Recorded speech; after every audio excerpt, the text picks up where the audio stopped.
Bismillahirrahmanirrahim. Assalamualaikum warahmatullahi wabarakatuh. Perkenalkan, nama saya Sri Megawati dengan NIM 187042014, kelas M71.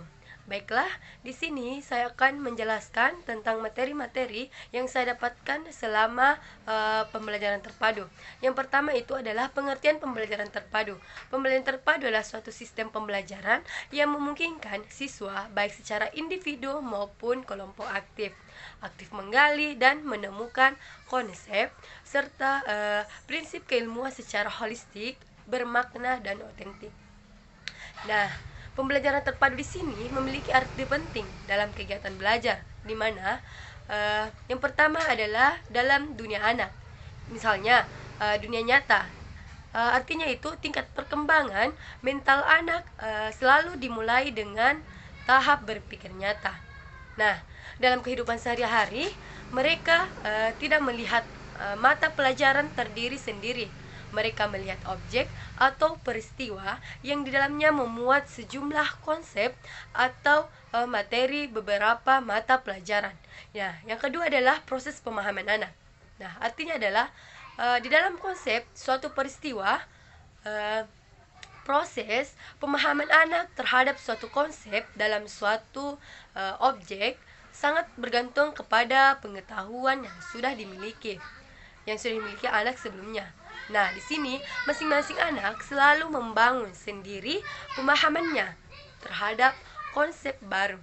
Nah, yang ketiga adalah pembelajaran akan lebih bermakna. Artinya di sini adalah pembelajaran akan lebih bermakna apabila pelajaran yang sudah dipelajari sebelumnya siswa dapat memanfaatkannya untuk mempelajari materi berikutnya.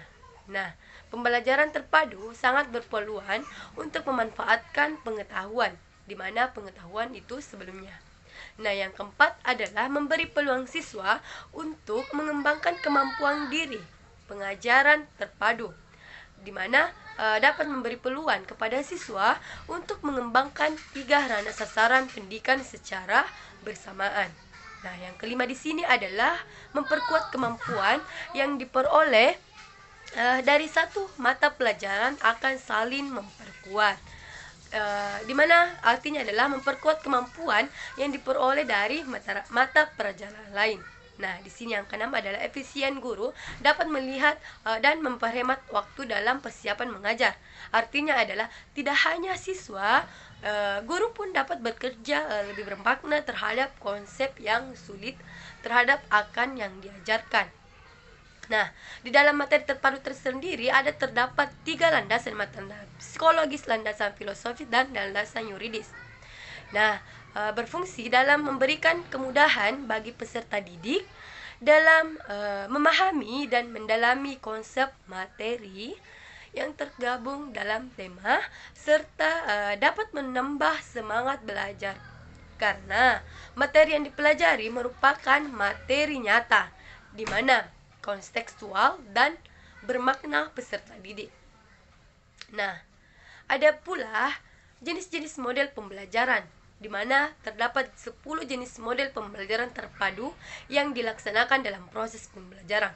Yang pertama adalah model tersarang, yang kedua adalah model fragment, yang ketiga adalah model terurut, yang keempat adalah series model atau model terbagi, yang kelima adalah model 3D atau model pasang benang, yang keenam adalah model terbenam, yang ketujuh adalah the networked model atau sering disebut dengan model jaringan. Nah, model tersebut di atas adalah apabila digunakan sesuai dengan situasi kebutuhan secara dan disertai dengan keprofesionalan guru dalam mengembangkannya. Nah, dalam penerapan pembelajaran terpadu terbagi menjadi 2, yaitu dapat diterapkan di kelas tinggi dan juga dapat diterapkan di kelas rendah. Artinya adalah di dalam proses pembelajaran guru dapat mengaitkan berbagai mata pelajaran dan lebih dari satu mata pelajaran itu sendiri. Nah, sekian yang dapat saya pahami di dalam materi pembelajaran terpadu selama ini. Kurang dan lebihnya mohon dimaafkan. Wabillahi taufiq wal hidayah. Wassalamualaikum warahmatullahi wabarakatuh.